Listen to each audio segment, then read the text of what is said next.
Keith. Oh, he's behind me. No, he's not. Where? Where's he gone?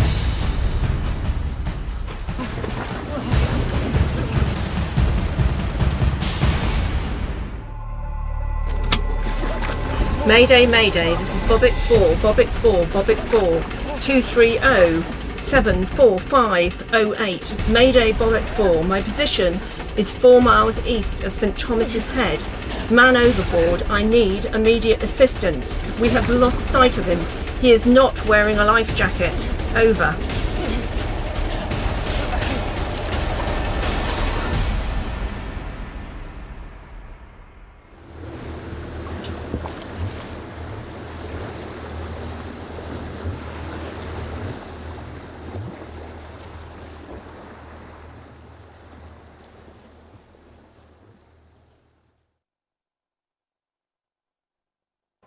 One of the very real dangers when you're at sea is the possibility of going overboard. Now, we all like to think that it won't happen to us, but the fact is it does happen, and often. One of the biggest dangers of going overboard is the immediate effects to the body of hitting the water. It's called cold water shock, and it's by far the biggest cause of death in marine accidents. It doesn't matter how strong, fit, thin, fat, old or young you are, it could well happen to you. In this programme, we're going to look at how the body reacts to sudden immersion in cold water, how to improve your chances of surviving, and how to respond if you or one of your crewmates does go over the side. If you've never fallen overboard before, then it's hard to imagine the effects that cold water has on the body, so that's what we're going to look at first. We're here on HMS Belfast, now permanently moored on the Thames. With me is Mike Tipton. He is a world expert on cold water survival and the effects of cold water on the human body. Mike oversaw an experiment for us at the University of Portsmouth, which will help demonstrate what happens to your body when you go overboard. The Royal Marines lent us this chap for the day. He's called Luke, and as you can see, he's as fit as a flea. During his 6 years in the Marines, Luke has spent time in the Arctic and has done this exercise twice. So if anyone has experience of operating in cold water, it's him. Mike and his team covered Luke in sensors, dressed him in waterproofs and then immersed him in this tank of cold water. The water in the tank is kept at a constant temperature of 12 degrees centigrade, which is the average sea temperature around Britain.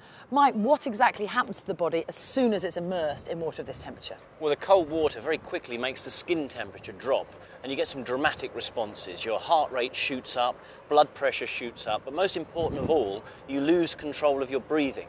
You start to hyperventilate or overbreathe, and you can't hold your breath anymore. So normally you can hold your breath for about a minute in air. That drops down to just a few seconds when you hit cold water. So the dangers of drowning are increasing by the minute? Absolutely, because you've only got to take about 2 to 3 pints of water in the lung. That's about a third of a normal breath in, and you've passed the lethal volume for drowning. So that's immediate. What happens next? Well, if you survive that phase, and sadly many don't, you then go on to the next phase, short-term phase, where your nerves and muscles, particularly in the arms and legs, start to cool, and you lose the ability to do things like swim, to help yourself, to open a flare, to do all those kinds of emergency actions that you need to do to ensure your survival. Now we can see here that Luke is trying to swim, but it's not working. Well, that's because the water now is cooling his nerves and muscles in his arms and legs. And what happens there is you get weaker. You also get tired very quickly. You lose coordination. All these things add together to mean that even very competent swimmers are unable to swim anything like the distances or with the same proficiency as they can in warm water. How long does it take to get to that stage when you lose coordination? Oh, it can happen as quickly as 15 to 20 minutes. And classically, you see it by somebody being horizontal in the water when they first start swimming. And as they become fatigued, as they become uncoordinated, they become more and more upright. And the last thing is they're upright, just struggling to keep their airways clear of the water. All right, well, let's see how Luke is feeling. From the start, it was okay. Started to swim. Instantly, you feel your blood start coming away from your hands and your feet. You don't have as much control as usual.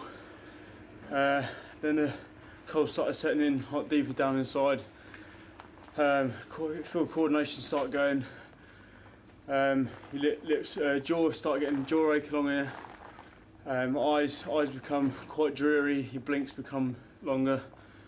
Luke's done this before, so we asked him how this compared to his Arctic training. Actually having to do something as opposed to just static in the water and then say a few things and drag yourself out is a lot easier compared to actually having to sort of like, I suppose, simulate fighting for your life, really, swimming especially with clothing on as well. So it's amazing how much the clothing itself, how thick it is, actually stops your movement. So there's the harsh truth. If you do go into the water, the chances are you'll be in serious danger of dying. No matter how fit you think you are, you won't beat the sea. So how prepared you are and how you react if you fall in could make the difference between life and death, maybe even your life and death. So prepare, take care, and wear a life jacket.